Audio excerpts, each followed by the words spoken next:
পরম প্রেমময় যুগপুরুষোত্তম শ্রী শ্রী ঠাকুর অনুকূল চন্দ্রের রাতুল রাঙা চরণে জানালাম আমার শতকোটি দণ্ডবৎ প্রণাম। আমার ভক্তপ্রাণ দাদা, ভাই, বোন, মা সকলকে জানালাম জয় গুরু। আশা করব ঠাকুরের কৃপায় আপনারা সকলে ভালো আছেন, সুস্থ আছেন, আনন্দে আছেন। ব্রাহ্ম মুহূর্তে কি কি ঘটে? এই ব্রাহ্ম মুহূর্তে ঘুম থেকে ওঠার বৈজ্ঞানিক ব্যাখ্যাই বা কী? ব্রাহ্ম মুহূর্তে কোন কোন কাজগুলো করণীয় আর কোন কোন কাজগুলো নিষিদ্ধ? ব্রাহ্ম মুহূর্তে কি সকলেরই ঘুম থেকে ওঠা প্রয়োজন? ব্রাহ্ম মুহূর্তে ঘুম থেকে উঠে কোন মন্ত্রগুলো জপ করা উচিত, যেগুলো আপনার জীবনে সাফল্য বয়ে নিয়ে আসবে? মূল কথা, ব্রাহ্ম মুহূর্ত সম্পর্কে আপনি যা যা জানতে চান তার সব কিছুই রয়েছে আজকের এই আলোচনায়।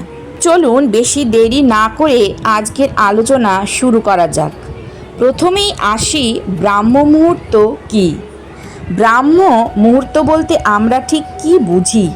ব্রাহ্ম কথাটির অর্থ ব্রহ্মা তথা বিশ্ব, আর মুহূর্ত কথার অর্থ সময়। ব্রাহ্ম মুহূর্ত কথার অর্থ হলো এই বিশ্বের সময়। হিন্দু সংস্কৃতি অনুসারে এই সময়কে সৃষ্টিকর্তা ব্রহ্মার সময় হিসেবে ধরা হয়ে থাকে। ভারতীয় সংস্কৃতি অনুসারে 24 ঘন্টাকে মোট 30টি মুহূর্তে ভাগ করা হয়েছে।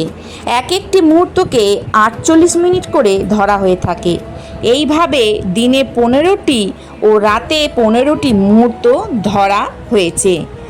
আর রাতের এই 14তম মুহূর্তকে ব্রাহ্ম মুহূর্ত বলে উল্লেখ করা হয়েছে। প্রসঙ্গত, সূর্য উদয়ের আগে দুটি গুরুত্বপূর্ণ মুহূর্ত থাকে। এই দুটি মুহূর্তের প্রথম মুহূর্তকে ব্রাহ্ম মুহূর্ত বলা হয়। ব্রাহ্ম মুহূর্তের সময়কাল 48 মিনিট পর্যন্ত। প্রতিদিন সূর্য উদয়ের ঠিক 1 ঘন্টা 36 মিনিট আগে এই ব্রাহ্ম মুহূর্ত শুরু হয়ে যায় এবং সূর্যোদয়ের 48 মিনিট আগে সেটি সমাপ্ত হয়ে যায়। তবে বিভিন্ন ভৌগোলিক অঞ্চল অনুসারে এই ব্রাহ্ম মুহূর্ত এক এক জায়গায় এক এক রকম হতে পারে। আবার বিভিন্ন ঋতু অনুসারে ব্রাহ্ম মুহূর্ত এক এক সময় হতে পারে এক এক রকম। ব্রাহ্ম মুহূর্তে ঘুম থেকে ওঠার ফলে আমরা কি কি উপকার পেতে পারি? ব্রাহ্ম মুহূর্তের সঙ্গে প্রকৃতির একটি গভীর আত্মিক সম্পর্ক রয়েছে। এই সময় গোটা প্রকৃতি জেগে ওঠে। এই সময় পশু পাখির কলরব শোনা যায়, সরোবরে পদ্ম ফুটে ওঠে। এইভাবে প্রকৃতি যেন মানুষের কাছে বার্তা পাঠায়, ঘুম থেকে ওঠো। দৈনন্দিন কাজকর্ম করার জন্য এই ব্রাহ্ম মুহূর্তের সময় করা কাজ, যেমন ধ্যান, মন্ত্র জপ, ঈশ্বরের প্রার্থনা, সব বিভিন্ন আধ্যাত্মিক কাজকর্ম করা সবচেয়ে সেরা মুহূর্ত অন্যান্য সময়ের চেয়ে।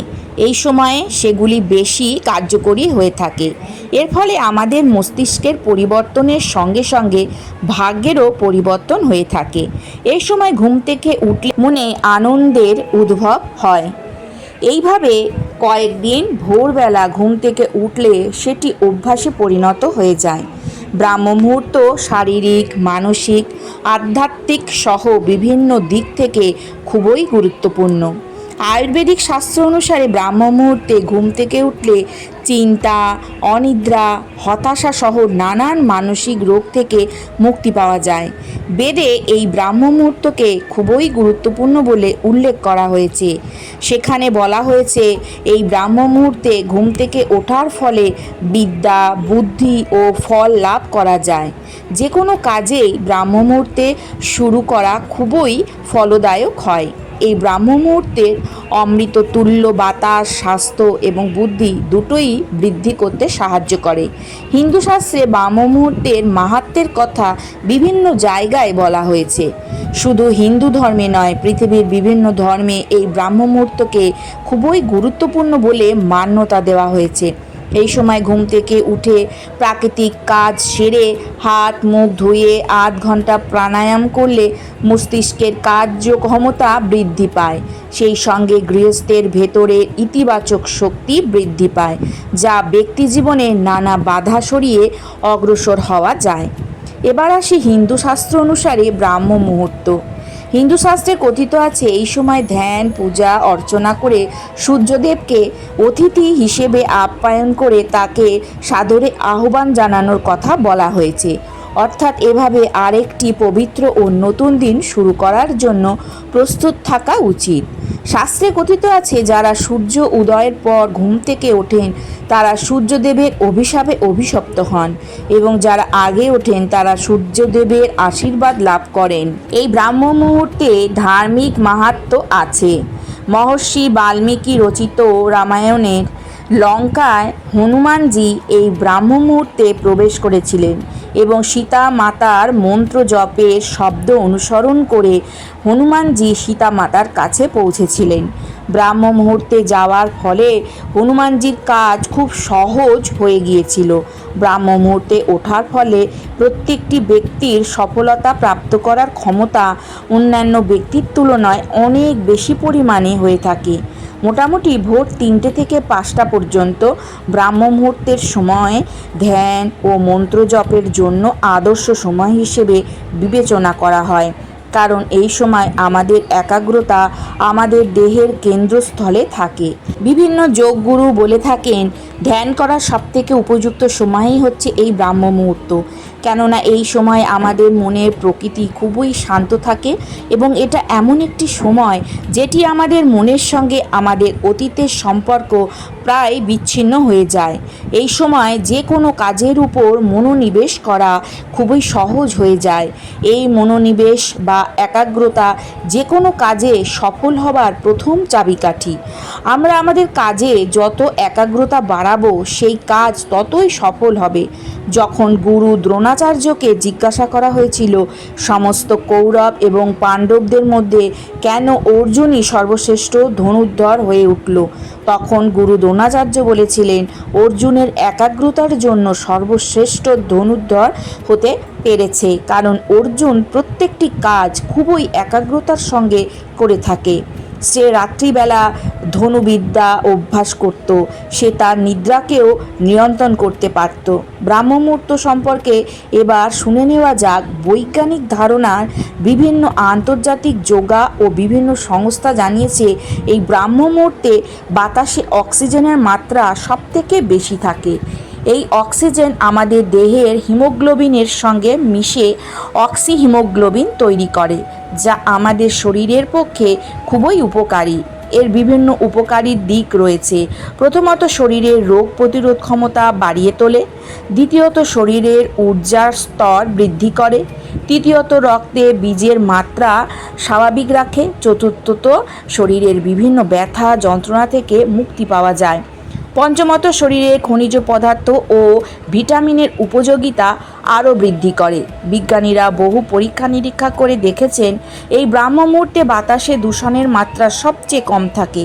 ফলে এই সময় ঘুম থেকে উঠলে আমাদের শরীরে মেলাটোনিন হরমোন ক্ষরিত হয়, যা আমাদের শারীরিক ও মানসিক স্বাস্থ্য ভালো রাখে। ফুসফুসের ক্ষমতা বাড়াতে থাকে। শরীরে গুরুত্বপূর্ণ অঙ্গগুলোর ক্ষমতাও বৃদ্ধি পায়। এছাড়াও পাচনতন্ত্র শক্তিশালী হয়ে ওঠে। বাড়তি মেদ ঝরাতেও সাহায্য করে, অর্থাৎ মন ও শরীর দুটোই সুস্থ হয়ে ওঠে। ফলে ব্যক্তির আয়ু বৃদ্ধি পায়। এবার চলুন জেনে নেওয়া যাক ব্রাহ্ম মুহূর্তে কোন 5টি কাজ অবশ্যই করা উচিত। আমাদের পূর্বপুরুষরা বুঝতে পেরেছিলেন যে ব্রাহ্ম মুহূর্তের নির্দিষ্ট কিছু কর্ম নিজের চেতনার সঙ্গে সমন্বয় স্থাপন করতে পারে। এই কর্মকাণ্ড ব্যক্তিগত ও জাতিগত উভয় ক্ষেত্রেই সহায়তা করে। নিজের জীবনে এই সময়কালকে বিশিষ্ট এবং ফলপ্রসূ করে তুলতে ধর্মশাস্ত্র, ধর্ম সম্পর্কিত হিন্দু গ্রন্থ এবং অষ্টাঙ্গ হৃদয়ের মতন প্রাচীন গ্রন্থগুলি এর উৎকৃষ্ট প্রমাণ দিয়ে গেছেন। 1 নম্বর ধ্যান। ধ্যান হলো নিজের চেতনার সঙ্গে মিলিত হওয়ার সবথেকে ভালো উপায়। আর সারা বিশ্ব যখন নিদ্রামগ্ন, তখন ধ্যানের চেয়ে আর ভালো সময় কি হতে পারে। এই সময় আপনার সচেতনতার মাত্রা সবচেয়ে ভালো থাকে। সহজ সমাধির ধ্যান হলো অন্যতম সেরা ব্রাহ্ম মুহূর্তের ধ্যান।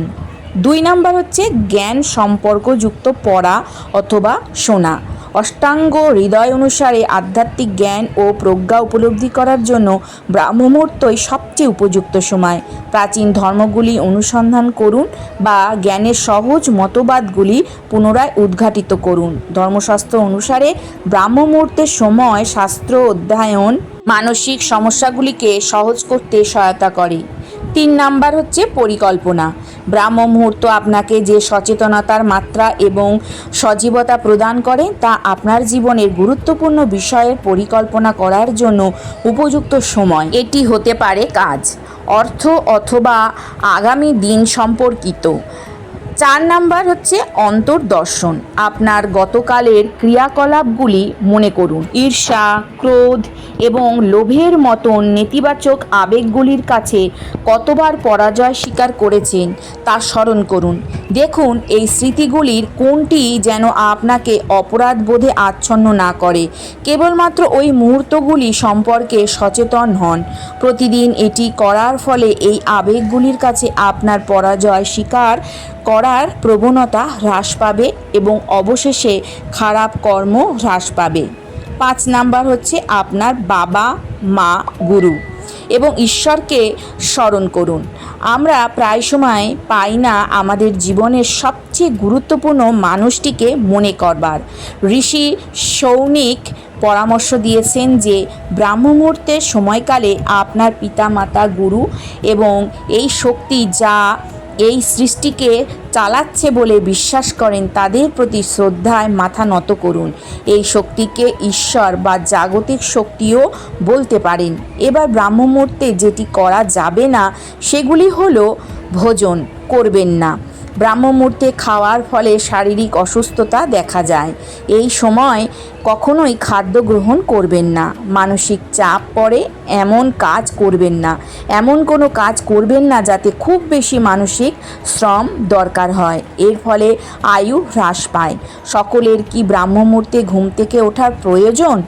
অষ্টাঙ্গ হৃদয় অনুসারে কেবলমাত্র সুস্থ সবল মানুষই ব্রাহ্ম মুহূর্তে শয্যা ত্যাগ করবেন। যাদের ব্রাহ্ম মুহূর্তে ঘুম থেকে ওঠার কোনো প্রয়োজন নেই, যেমন গর্ভবতী মহিলা, শিশু, প্রবীণ ব্যক্তি, যারা আগে থেকে এই সময়কালে ঘুম থেকে ওঠার অভ্যেস নেই, অসুস্থ ব্যক্তি শারীরিক ও মানসিক যে কোনোভাবে তাদেরও ওঠারও কোনো প্রয়োজন নেই।